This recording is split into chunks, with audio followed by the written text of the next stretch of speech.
think about what has happened in this building over 100 years.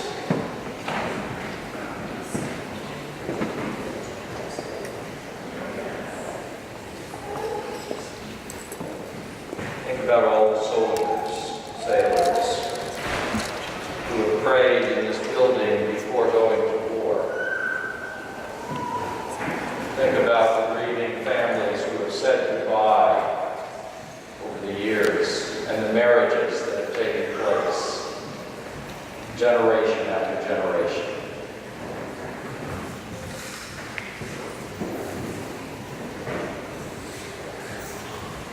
Think about this church packed with people after the assassination of President Kennedy and on 9/11.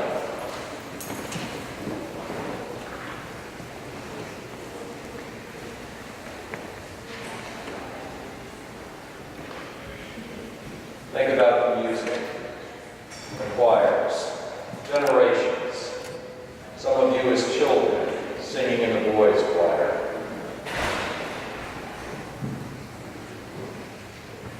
Under Mr. Bale or Mr. Overley or Dr. Schaefer.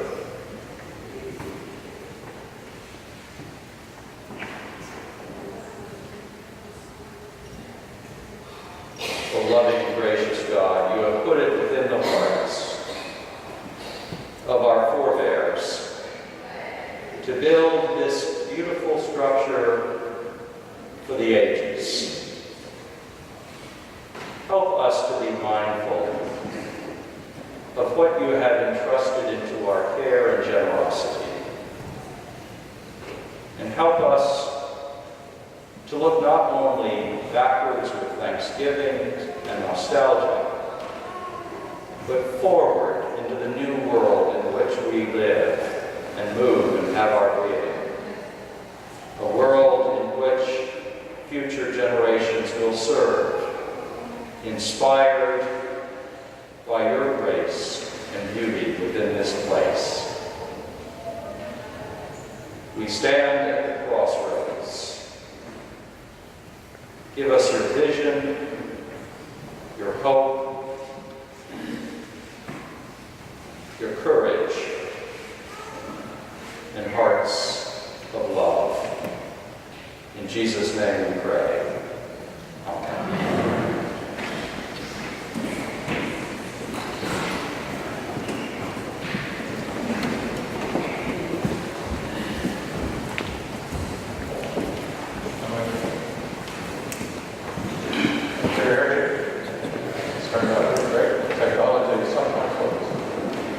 Well, thank you very much for staying behind and joining this session, which is an extremely important moment in the development of our master plan for the preservation and restoration of our historic buildings. As many of you know, we've been debating, discussing, and working on this effort for now more than 3 years.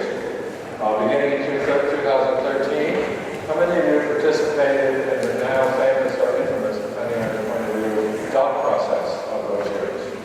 Great. Okay, then we did it again in 2014. And then we continued to work through 2015. And the nature of the program and the nature of our effort has evolved the more we've learned and the more input we've had from all of you. And today, I'm going to briefly outline the agenda. Mary Kay Lanzalotta, principal from Hartman Cox Architects, will make a presentation. And then at the end of that presentation, we have 2 places for questions and comments. We're going to have a discussion in the Lady Chapel on the parish house proposals and recommendations on ideas that have emerged, and also for the Lichgate Garden. And at the back of the nave, we'll have boards exhibiting some of the recommendations for improvements to the church itself. We encourage you to participate in both of those, and you'll be thrilled to know that the dots are back. And that there will be, depending on which one you go to first, there will be green dots and red dots, and we'd like you to pick up your supply. Don't spend them all in one place, because they're meant to last to 2 places as we go back and forth. So please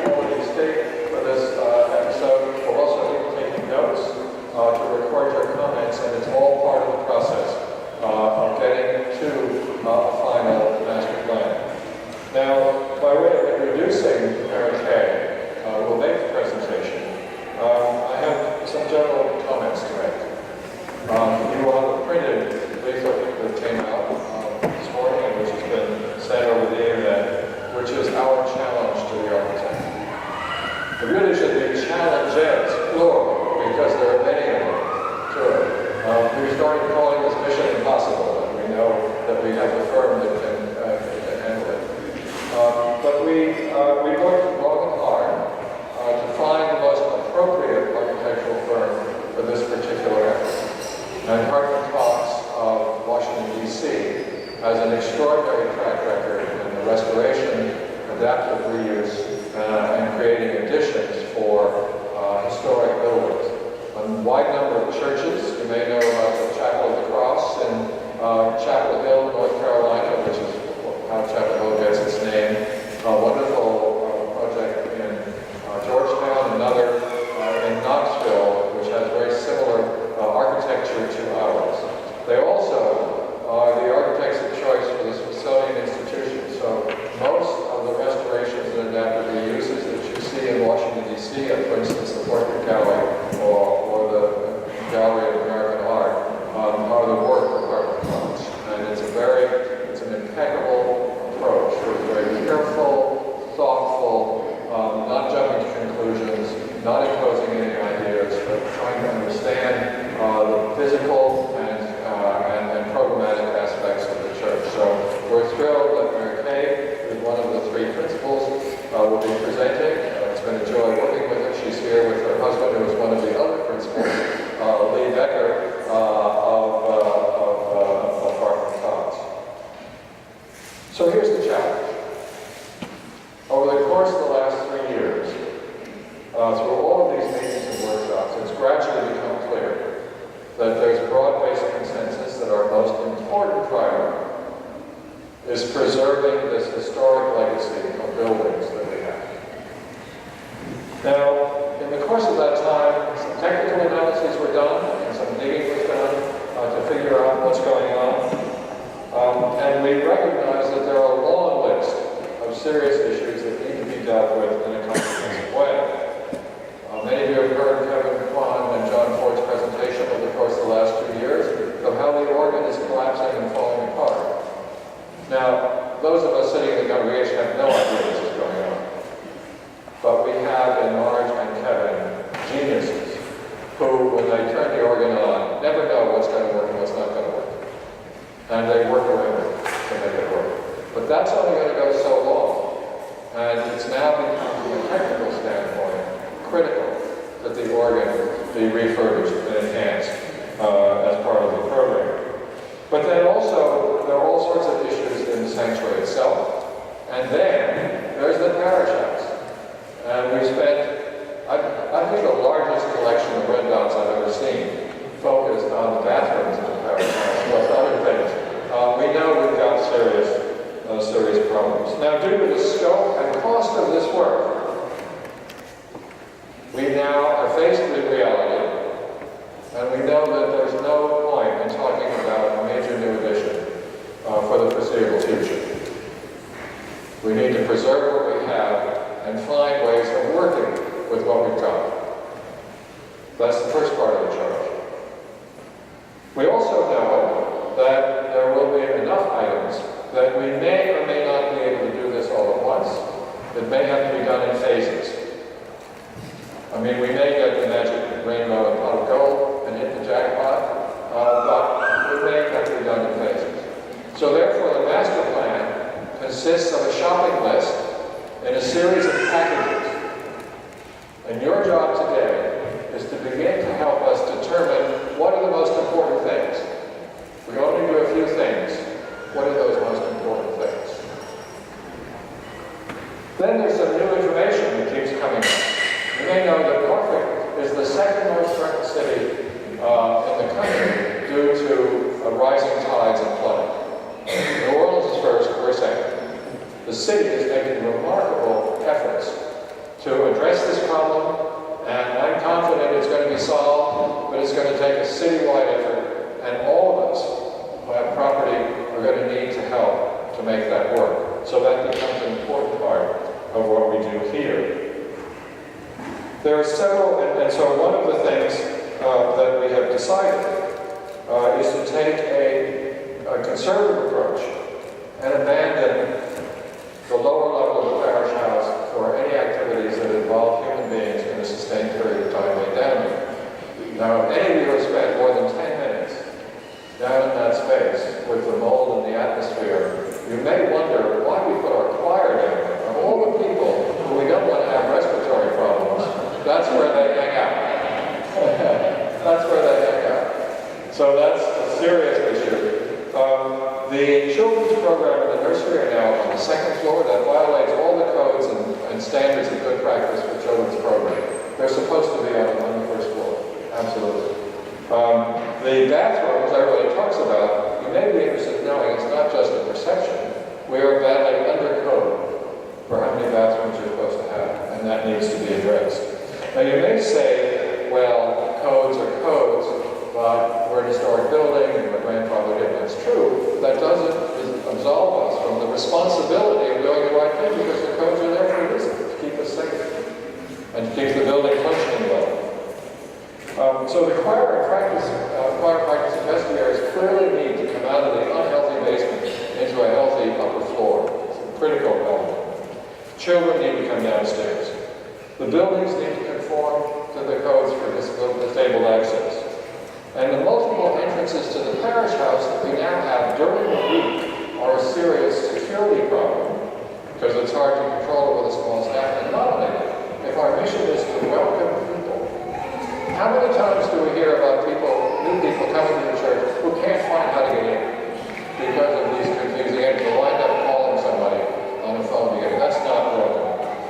Therefore, we have challenged our architect to accommodate all of our needs and our future needs in something less than 70% of the building that we've got.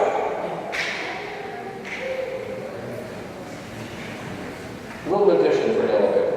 That's all I get. Little big entrance. This will require, and has required, remarkable ingenuity from the architects, but it requires an open-mindedness among all of us in the parish to be flexible about how we use the space. We can't go on doing it the way we've always done it. We've got to begin instituting some changes. And I have to say, in conclusion to this, that the vestry, clergy, steering committee, and all the committees who've been responsible for these programs have been thrilled to work with Mary Kay and her team. A team that listens, responds, comes up with ideas, and is very open about the fact that these are ideas. They're not a fixed plan. So all input is welcome, and I'm sure, and I know Mary Kay is sure, that the end results will be nothing that we see here exactly, but will be some combination of these ideas that will best suit it. So this is an important part of the process. So please stay, get your green dots and your red dots, be prepared to march up to the boards. And here's Mary Kay Lanzalone.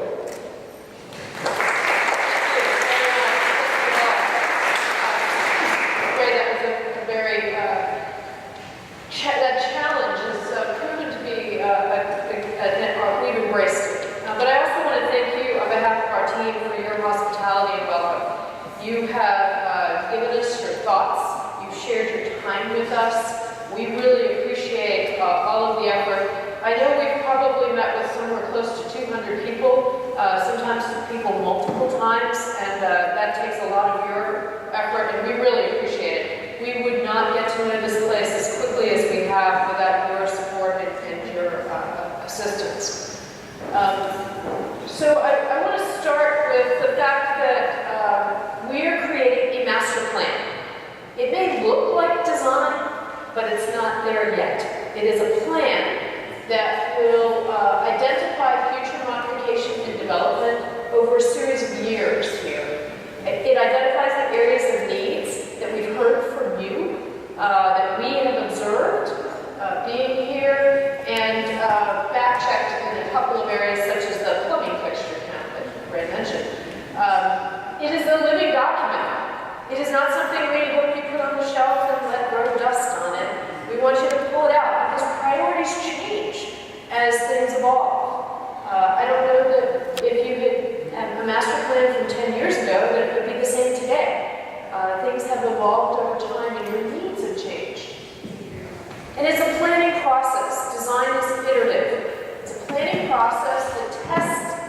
feasibility. So we need to get enough down on paper, we need to get enough ideas out there and some images that we can test and determine that what we're proposing is possible, but that it's going to evolve. So anything you see on the boards or in the presentation, it's an idea. Design will come after you identify the priorities that you want us to focus on first. So that's sort of the framework. And as Ray mentioned in his challenges, a lot of things you identified to us. The issues with the lower level, we've heard from the lunch ministry that the kitchen is challenging from time to time.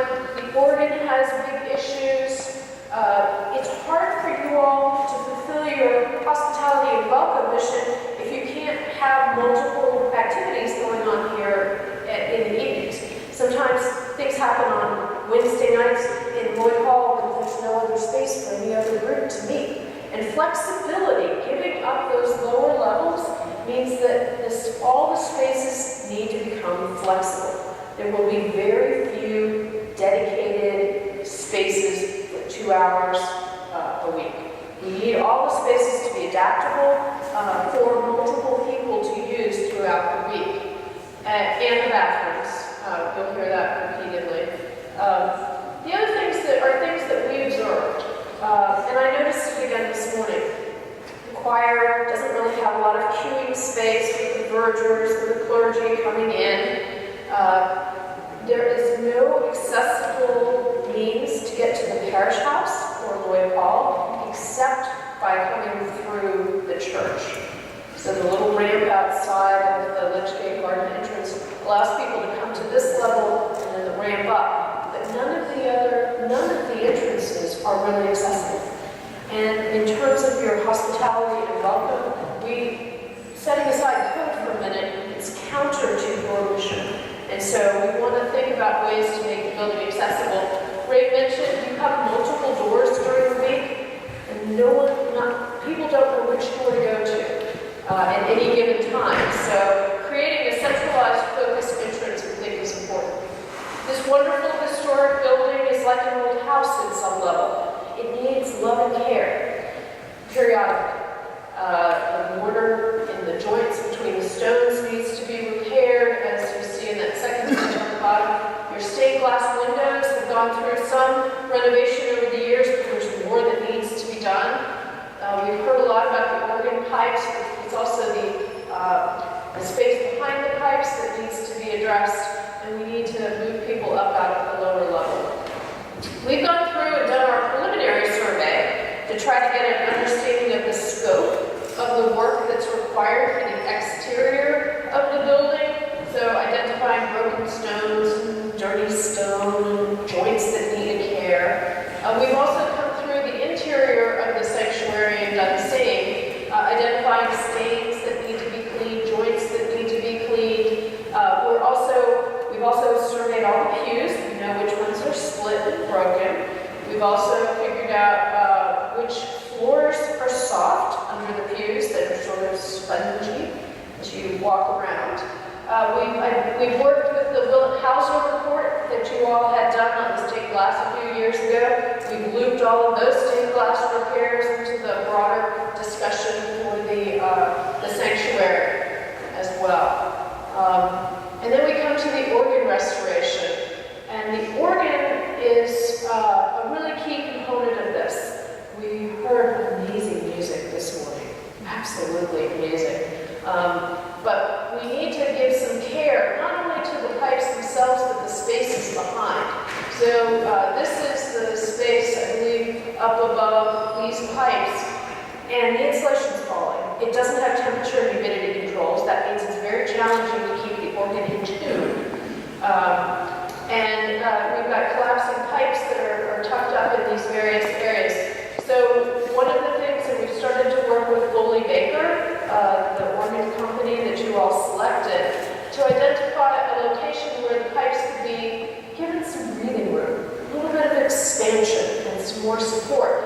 And we're looking at this window, this tracery up here, just to the right, where the limestone would be removed and pipes could be put behind, and then in order to maintain the symmetry of that elevation, we would use an acoustically transparent screen so that you might not see the pipes behind, but that you would have the benefit of that expansion. We would also be expanding, this is the area behind the organ here in plan, with a little bit of support. Well, in order to achieve your objectives with the organ, we need to expand the pipe area and then the support area. So my next challenge is where to put all of the music that you have collected over the years. We'll solve that one. Then in terms of the infrastructure, the stuff nobody likes to see, but everybody likes to be comfortable and have light and you can see what they're singing. So mechanically, right now you have this field of condenser units outside of Lloyd Hall. Moving forward, we're going to recommend that you consider a geothermal system. It's a sustainable system that goes down into the ground, uses the ground temperature to transfer heat and cooling, and it eliminates all of these lovely units in your garden. Electrically, the building systems are in pretty good shape, and you have capacity for electricity based on the fact that the guild house is removed, and you still have that service, so we don't need to upgrade your service. What you haven't done such a great job on is when you've changed out electrical wires in various locations, you've left everything behind. And so it's this wonderful spaghetti in a number of areas. But they sort of traced it out and figured out you've got enough capacity, you are safe, there are a few things that we can do that would improve it. There are some real anomalies of how you turn on. You have one spot where you have two sconces on either side of the door. And one switch turns on this one. We have no idea what switch turns on this one. They've given up finding it. And so there are things like that that need to be addressed as sort of part of this overall renovation. We've talked about the bathrooms. They definitely need to be more. And then we've looked at the fire alarm system here. You really have two buildings from a building code perspective. The sanctuary and the church is one. And then you have these lovely guillotine doors that separate the parish house from the sanctuary. And we would maintain that. If fire protection is within your budget, that would be great. Fire protection or sprinkler systems. Now, they don't all go off like the movies at once. They only go off one at a time as required. But that would be really for the parish house and Lloyd Hall, because we are really two separate buildings here. The one thing we do recommend is upgrading your fire alarm system so that you can provide notification to get people out of the building should you have an event. And so we're looking at different ways to do that are unobtrusive, I guess is the best way to say it, particularly here in the sanctuary. But all of this needs to be folded into a project, as you'll see, because things that create dust are not good for the organ. So doing all the really dusty work while the pipes are out is the best thing that we can do for you all. So there are some groupings, as Ray mentioned, groupings of things that should be done together. Thinking about the flood issue, the good news is the parish house and Lloyd Hall are above the flood level. Bad news is the sanctuary is not. And so we can't build a grade. We need to at least build at the height of the parish house for any new work that we do. So that's an important thing for us as we were thinking forward. So we have sort of four groupings of things that we want to touch on. First one focuses here in the sanctuary, and it was great win to have people look around and remember this is a very special space. We felt it the first time we came down, which has now been over a year ago, walked in, our jaws dropped. It was absolutely an amazing space, and we don't have history with it that you all do. The second grouping focuses on the parish house and Lloyd Hall. The third grouping focuses on sort of the infill and potential new entrance or new doors. And then the fourth one focuses on the Litchgate Garden. So in the interest of time, I'm going to move through these. So this is your existing plan. So imagine you're hovering above, if we had a drone looking down. This is the plan view. We're standing in this area. You can see about 655 people in your sanctuary. Every seat is full. The Southern Chapel is at 144. The nave area, including the south aisle, is 462, and then about 50 people up on the altar. So some of our early observations are things like improving the accessible ramp on the side. And when the children arrive back, sometimes it's like a herd. And the drum sound on that ramp, I think might be distracting to some. So we might improve that aspect of it. One of the other observations we had is that the people that are sitting, particularly back here, actually have to go out through the chapel to come back in to get back to out through the tower to come back in to get to their seats. And so we wondered if a cross aisle might be an opportunity. And yes, this does remove a few seats, but it still keeps us over 400 in the nave proper. And it provides a lot of circulation and flexibility. The other observation we have sometimes is that people come in the tower door and the second tower door because they don't know they need to come over here, and they get to this spot, and then they have really no easy way to get to the central aisle. And this cross aisle would help and assist in that. The other aspect that you all told us about when we were here a few weeks ago is that the kneelers are uncomfortable. Not so much the fact that they're hard, which they are, but the position of them means that people have to really lean back when they're kneeling. And so one thing that we've incorporated in the plan based on your comments are kneeling cushions that you can position where you need them to be included. And the last item on this is the area right opposite the Stockley Garden Gate. We do have a cross aisle there. And what that cross aisle has done at some level is it means that 10 people sit in the front grouping at the 8 o'clock service and 30 people sit in the second grouping at 8 o'clock service. And so what we're suggesting is if we infill this area, maybe more people will sit closer to the front. There won't be that visual divide, and it'll create more fellowship for the 8 o'clock service. So this is sort of our first option for the sanctuary. In this, you'll see a lot of these same ideas, the cross, the infill of the pews, the ramp, the kneelers, the cross aisle will play out in the next as well. In order to improve flexibility and giving you multiple ways to use your space, we wanted to create an opportunity for fellowship, just as you had this morning at the rear of the sanctuary. And to do that, we're suggesting that you remove a few pews back here, and when you need a larger capacity for Easter and Christmas, you backfill them with chairs. Or you keep the chairs year-round, and when you need more capacity for a fellowship, you could remove the chairs. But this gives you a lot of flexibility such that everybody who's sitting in the nave for the 10:15 service can stand back here for fellowship and coffee hour afterwards. It provides the flexibility. It doesn't preclude using Lloyd Hall for fellowship. It's another opportunity. It provides that flexibility to have multiple things going on at the same time.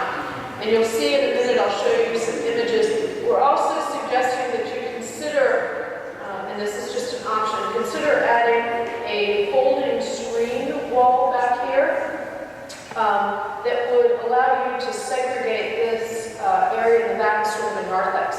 What's interesting is this church doesn't have a narthex. You don't have a gathering space at the back of the church other than the towers. And so this segregation with this screen that's operable, you can open and close it, provides that flexibility. Our third option for your consideration is similar, but we've moved the screen forward.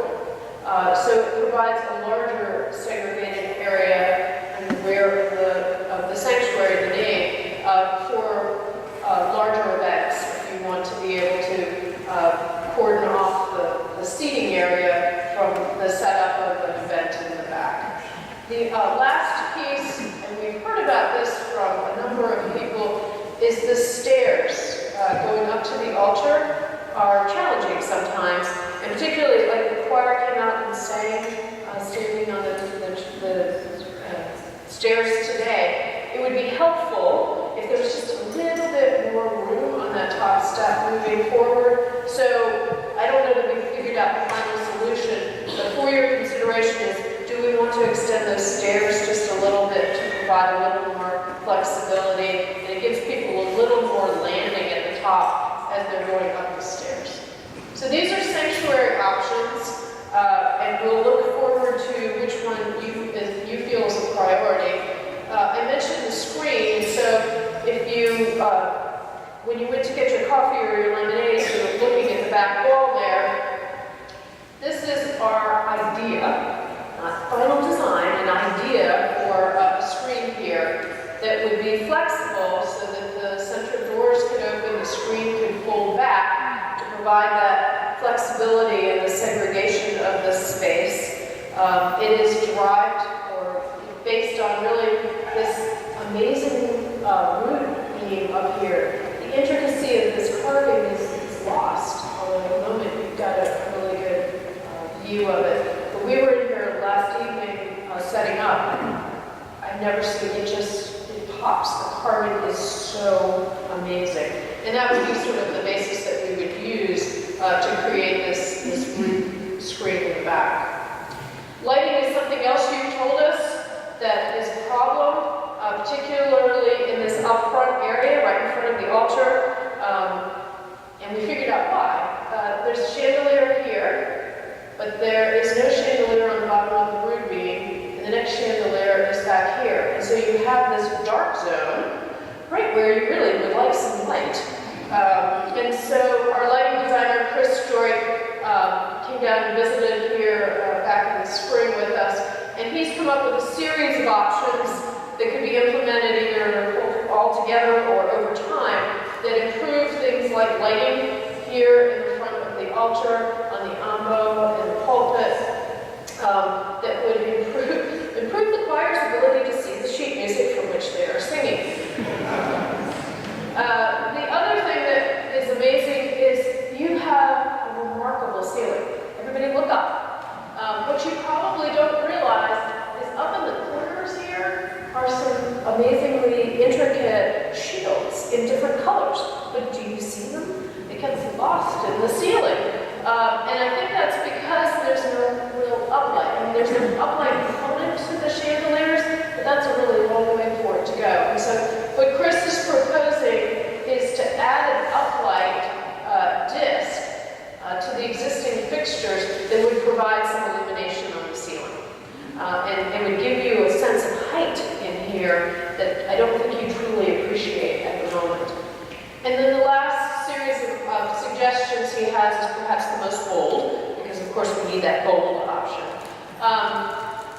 If we move the chandeliers from underneath the beams to the center of the windows, add the missing ones in here, you could actually provide a continuous level of light, a consistent level of light all the way through the nave. Right now you get this dark spot in the front, which seems inconsistent, but by shifting them over just a little bit and providing the uplight, it really will enhance your experience, we believe, in here. Now this is, as I say, the most dramatic of the options, and so we need to be thoughtful about that, and it's on the shopping list. But we think it would be a real enhancement to the light overall and provide more consistent illumination. If you have the opportunity to go into Wynn's office, you will also realize that these chandeliers are not the original ones for this space. They were actually much more like these chandeliers that are shown here. And so it's very consistent. Some of these moves are with the original design. We also looked at the exterior of the building. Currently, you light the Olney and Stockley Garden elevations of the tower, but not the other two. And so as you move through the neighborhood, you get this dark spot. And what Chris is suggesting is that we add a little bit of light to light the other two elevations so that you get some consistency around the tower. heard from a number of people, particularly the stained glass above the altar. It would be wonderful if that was illuminated at night, so that you had some glow in here for evening services that you have, I think, on a monthly basis, particularly through the winter and then the evening services on the holidays. The next grouping we're going to talk about are the parish house and Lloyd Hall. And again, we're really looking at these big moves that Ray mentioned. Flexibility is going to be our watchword. Everything must be flexible. But we want to recommend moving the children from the second floor to the first floor, bringing the choir out of the lower level up and putting them up in the second floor in a shared meeting room. Coffee, allowing the opportunity for coffee hour to be in the back of the church, where everybody can be together before they head off for their days. And then clergy, looking at moving clergy and staff offices from the first floor to the second floor. And in doing so, that makes the first floor an entire floor for hospitality and welcome. And it makes it a much more inviting space and concurrent uses. So we're going to make a few moves. I just want to identify the key for you. The orange is for shared spaces. The blue is a dedicated space. Yellow are bathrooms and elevator, important. And then the brown tone are storage or service spaces. So really the lower levels are going to storage and service. But we are bringing the elevator down so that you can store things and be able to move them easily to the upper levels. On the first floor of the parish house, starting at the sanctuary, one of the things we've heard is it's very hard to find a bathroom when you're in the sanctuary, and the ushers often have to guide people by the hand to find the restroom. So we're proposing to put a bathroom immediately adjacent. Father Grant will move upstairs as part of the clergy move, and we would repurpose his office to be both restrooms for the nursery and the nursery, and accessible restroom immediately off the main hall. Across the hall, we're looking at expanding the sacristy. For those of you who have worked in the sacristy, it's a very tight space. And then the Flower Guild is a room that is used by a number of people: the ushers, the vester, the vergers, the ministers, the Flower Guild, the polishers, and it's a tiny room. And you do a lot. You do amazing amounts of stuff in that room. But we're looking at expanding it, making it a more flexible space. We're looking at taking the Charlie Davis's old office or the meeting room, removing the closets so that this can become a larger meeting space. We can sit almost 40 people in that room. So it would work for some of the adult formation classes, for some of the book groups. It gives you another space that you can use during the week for fellowship and gatherings. We're looking at, in this scheme, keeping the church office here, but with the clergy move upstairs, taking what's now Lynn's office and creating a parlor. A space where families can gather for funerals, brides can wait while everybody's coming in. It's a place for fellowship. There are currently some lovely bookcases wrapping the room. Those would be retained. You can have books, a little bit of a library aspect, but that would provide that sort of comfortable, flexible space. Adult formation book groups could meet there, the youth group could meet there. It provides that sort of flexible space for fellowship. And we keep one other office down here. Between Lloyd Hall and the parish house, we would provide an infill. We would remove the ramp and provide stairs and an elevator. And the elevator in this level would have a front entrance and a rear exit. So that you would come in at the parish house level, you would go up the 26 inches, and you would exit at the rear at the Lloyd Hall level. So it has a front rear exit and the stairs here, so that people can come in, take the elevator up, and exit at the Lloyd Hall elevation. Behind it, we would put in some men's restrooms and an electrical room, and then at the Lloyd Hall area, we would take the current men's and women's rooms and combine those and make it all women's restrooms. So we will increase which is an important thing that we kept hearing over and over and over again from every group we met with. The two things that I think everybody said to us are bathrooms and elevator, every time. So the other thing is we're looking at putting a dividing wall, an operable wall in Lloyd Hall so that you can be setting up for one event, having another. For the children, what we're thinking about, based on some conversations, is that that all the children would start in Lloyd Hall together. Then they could be subdivided into their individual age groups. Now the middle schoolers meet above the kitchen, and they are so remote from everyone else. This would bring them back together. They can go off to their age-appropriate conversations, come back into a central area in Lloyd Hall for gathering. So it's a way of actually bringing the children's program, the youth program, back together in a holistic way. But this also allows you flexibility during the week. You can have it open, you can have your lunch ministry, you could have part of it break down and have the art program in the afternoon. You could have concurrent meetings right now. There are some meetings in the lower level of Lloyd Hall. We would want to bring those up. But it gives you flexibility to have a range of activities going on concurrently. And moving upstairs, the elevator would bring everybody up. We would have more restrooms upstairs. The choir would be able to have a larger space. You take advantage of those trusses. I don't know, does anybody remember the upper level of the parish house before the ceiling was added? There's some amazing trusses here that actually span from wall to wall, and we would try to take advantage of that height for the choir. This could also be broken down and used as a large meeting room. It could be a vestry meeting room. The clergy and staff would have their offices up here, and there would be another small meeting room. We're looking at trying to, once again, segregate vesting for men and women in the large choir room and in the small meeting room. Again, ideas, it will change 16 times before we build it, but ideas about how to make your buildings flexible to accommodate all your current programs and future programs in a way that doesn't require the lower level. And to do that, we were allowed to consider a small infill for the elevator. We actually tried to put the elevator in the parish house. That was our first challenge to ourselves.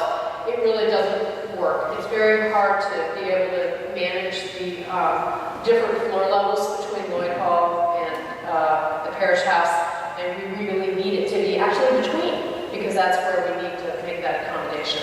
So this is a view from, if you were a bird flying over Stockley Garden. For the infill, we've looked at two options, and we'd love to have your feedback. One is more of a masonry option that is similar to the parish house.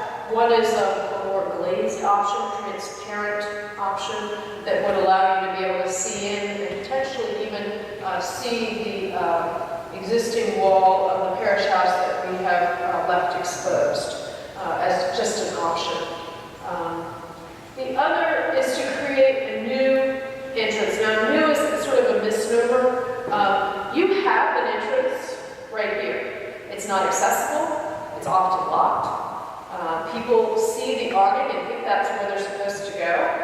So what we're really proposing is moving this entrance over into the corner and creating a one-story welcome reception sort of vestibule space here, so that everybody can come to this entrance. All of the other doors during the week would be locked. There would be somebody there to greet them, help them figure out where they would need to go. This shows an accessible ramp that brings people up. It has stairs, drop-off, little parking, not long-term, short-term parking.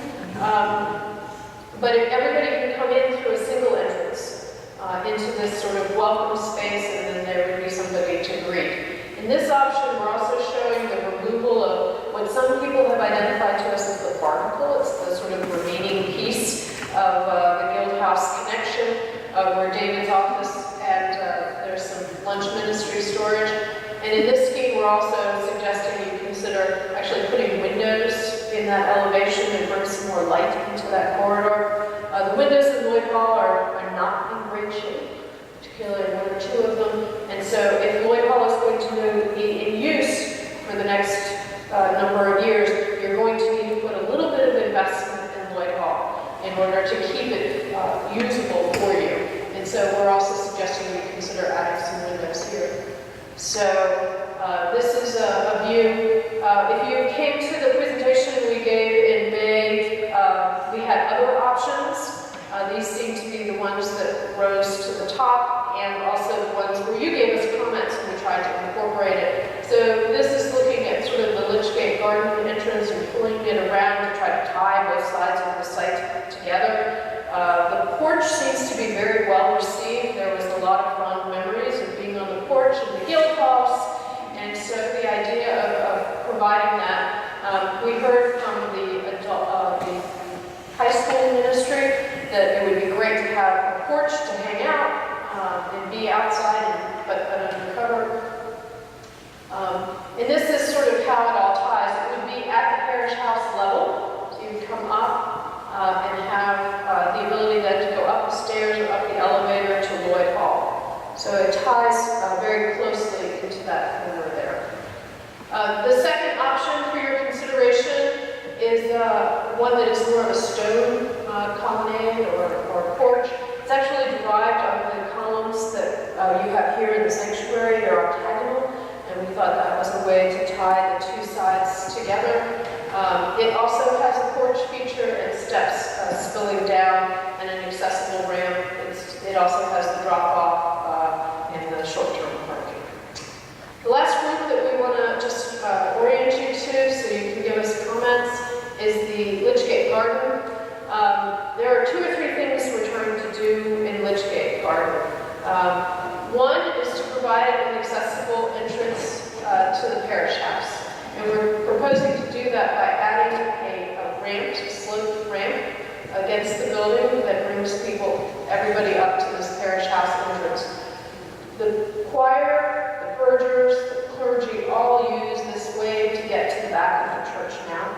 And it would be a way to provide accessibility for everybody to use this. We're also looking at potentially putting cisterns underneath this ramp structure so that we can pick up the water off half of the parish house and half of the sanctuary and use that for other purposes. It could be used for irrigation, but it would be a way to not continue to charge the ground in a rain event, which only in this area just means the rain comes back in. So it doesn't really stay outside. It gets channeled off the roofs, gets put into the ground immediately outside, and then it comes right back in.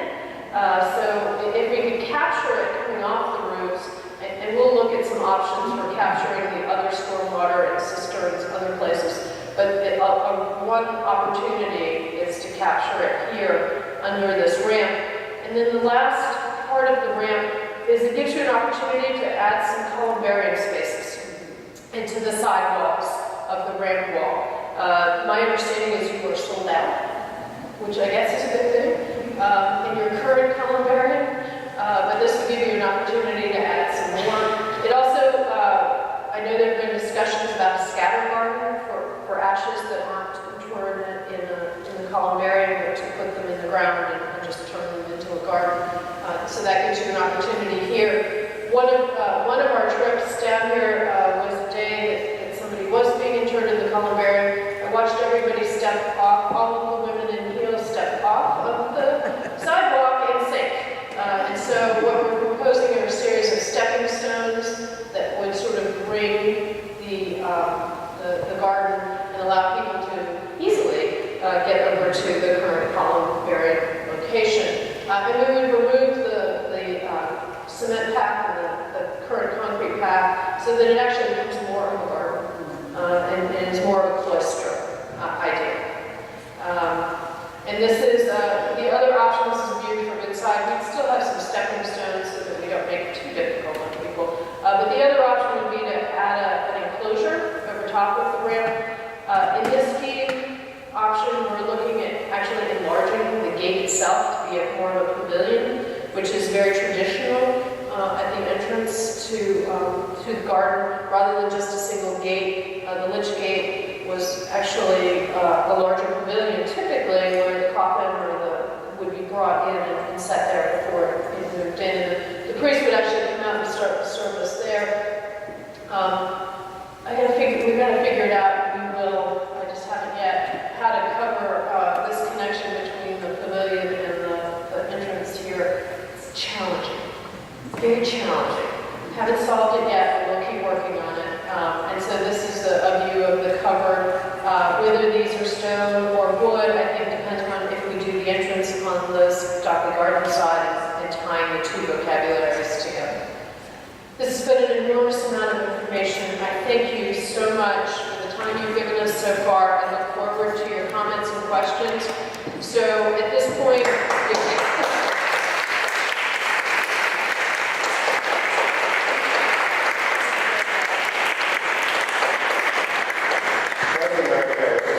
you're going to tell us what to do with the dots. My role is MC, in quotes here. Mary Kay and who's working with you? Lee, her husband. Mary Kay and Lee Becker will be standing next to the boards in the chapel, the Lady Chapel, which deal with a group of projects associated with the Parish House, Lloyd Hall, and the Litchgate Garden. Molly McHugh and I and Andy Raffin, who's volunteered to do this, will be at the back of the nave and will be standing by the boards that describe the proposals for the church itself. We'd like you to go to either one first, pick up your 6 green dots and 4 red dots, and then ask questions, make comments. We'll be taking notes of any comments you have at that point.